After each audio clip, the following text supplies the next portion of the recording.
ગારિયાધાર શહેરમાં લાખોના ખર્ચે બનેલ શૌચાલયો શોભાના ગાંઠિયા સમાન. ગારિયાધાર શહેરમાં લાખોના ખર્ચે બનેલા શૌચાલયો શોભાના ગાંઠિયા સમાન.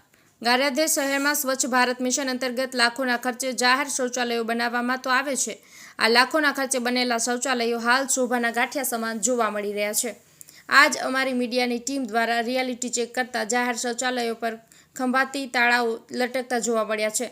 ભારત સરકાર દ્વારા કરોડોના ખર્ચે સ્વચ્છ ભારત મિશન અંતર્ગત જાહેર શૌચાલયો બનાવવામાં આવ્યા છે અને તેના ઉપયોગ માટે જાહેરાતનો ખર્ચ પણ કરવામાં આવે છે. પરંતુ છેલ્લા ઘણા સમયથી સંચાલનનો અભાવ અને પાલિકાની નિષ્કાળજીને પગલે શહેરના જુદા જુદા વિસ્તારોમાં બનેલા જાહેર શૌચાલયો બંધ હાલતમાં જોવા મળ્યા છે.